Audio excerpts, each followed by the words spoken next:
Assalamualaikum warahmatullahi wabarakatuh.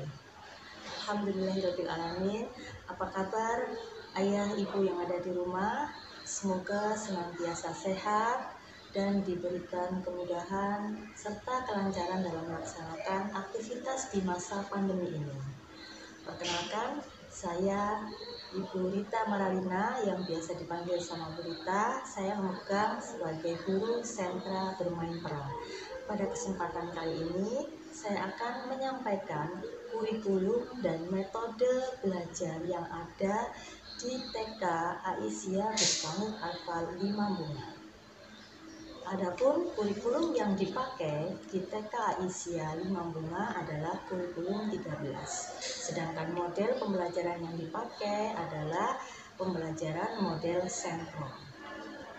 Kurikulum 13 adalah kurikulum yang mengacu pada standar nasional pendidikan anak usia dini, yang di dalamnya memuat tujuan, proses, dan hasil kerja anak sesuai dengan perkembangan anak didik kita. Di dalam K13 sudah mencakup 6 aspek pengembangan, diantaranya nilai agama dan moral, kemudian kognitif, bahasa, fisik motorik, sosial emosional, dan seni.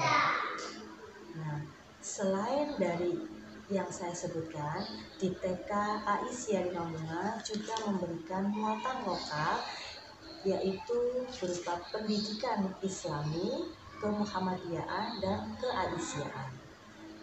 Ayah ibu yang saya hormati, sedangkan untuk model pembelajaran yang diterapkan di TK Aisyah 5 Bunga, kita menggunakan model sentra, di mana kita membuka 6 sentra, diantaranya adalah sentra persiapan, sentra bermain peran, sentra seni dan kreativitas, sentra balok, dan sentra infak. Nah, pada kesempatan hari ini yang perlu kita tekankan adalah bagaimana cara menyampaikan belajar mengajar bersama anak-anak di rumah, karena di awal pembelajaran tahun ini, tahun 2021-2022, kita masih belum diizinkan untuk belajar tatap muka di sekolah. Jadi, peran ayah dan ibu di rumah sangatlah membantu kita dalam pelaksanaan proses belajar mengajar. Ayah ibu yang ada di rumah, dari kurikulum 13, ibu guru meramu sedemikian rupa sehingga menjadi materi belajar mengajar untuk ibu berikan kepada anak-anak di rumah. Karena selama pandemi ini kita masih belum diizinkan untuk belajar di sekolah, sehingga peran serta ayah dan ibu sangat membantu untuk memberikan dan membimbing serta mendampingi anak-anak belajar di rumah. Dari 6 kegiatan yang kita berikan, 1 diantaranya dikerjakan bersama ibu guru melalui virtual atau Zoom. Sedangkan sisanya 5 kegiatan dikerjakan di rumah bersama dengan ayah atau bunda. Nah, untuk kelima kegiatan ini, cara pengambilan penilaiannya, ibu cukup mendokumentasikan berupa foto, kemudian dikirim ke guru kelas masing-masing. Adapun kegiatan yang berupa berdoa, membaca surat pendek, ataupun menyanyi, ibu bisa menggunakan voice note, kemudian ibu kirimkan. Akan tetapi, ibu juga tetap harus mendokumentasikan berupa foto yang dikirimkan kepada wali kelas. Dari dokumentasi yang ibu kirimkan ke kita berupa foto dan voice note tersebut, ibu guru mengambil penilaian atas kegiatan yang telah dilakukan anak bersama ibu dan ayah di rumah. Jadi, ketika ibu tidak mengirimkan dokumentasi tersebut, maka di sini ibu guru tidak bisa mengambil penilaian atas kegiatan yang telah dilakukan atau belum dilakukan. Nah, dari sini barangkali ada anak yang telah melakukan akan tetapi sulit diambil dokumentasinya. Dari sini ibu bisa melaporkan atau memberikan catatan kepada ibu wali kelas masing-masing. Selanjutnya kita akan membahas teknik belajar bersama ayah bunda di rumah. Sebelum kita mengajar, sebaiknya kita menyimak bahwasannya anak kita yang ada di TK ini masih berusia di bawah 7 tahun. Yang tentunya perkembangan otak pada anak usia dini itu belum terbentuk secara sempurna. Nah, di sini kita membutuhkan banyak stimulus untuk perkembangan otak anak.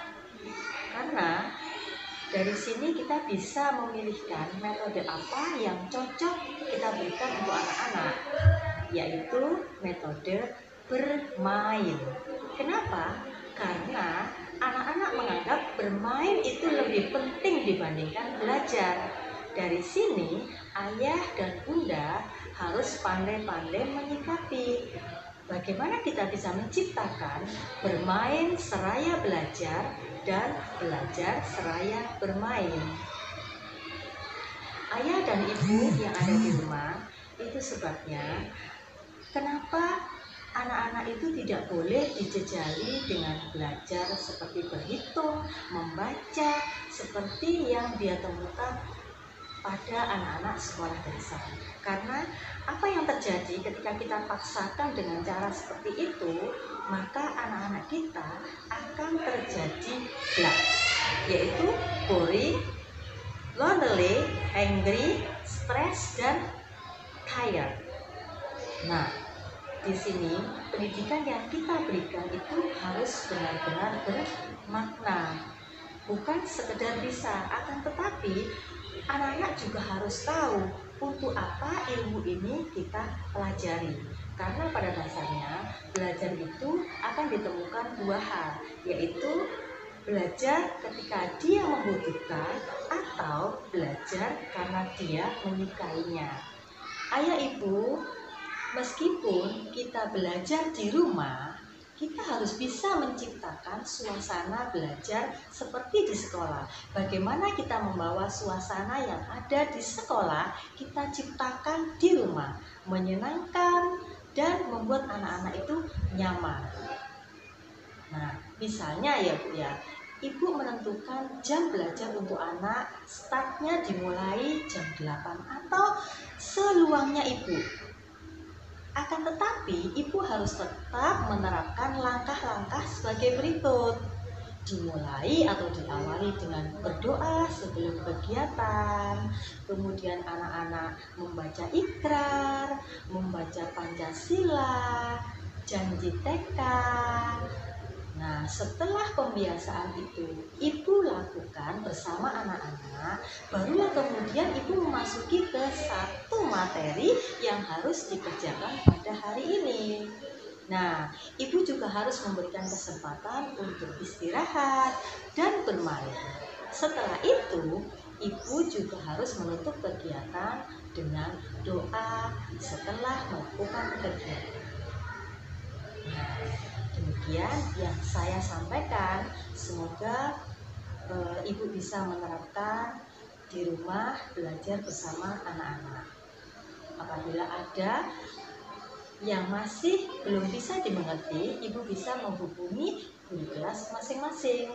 Kiranya itu yang bisa saya sampaikan. Assalamualaikum warahmatullahi wabarakatuh.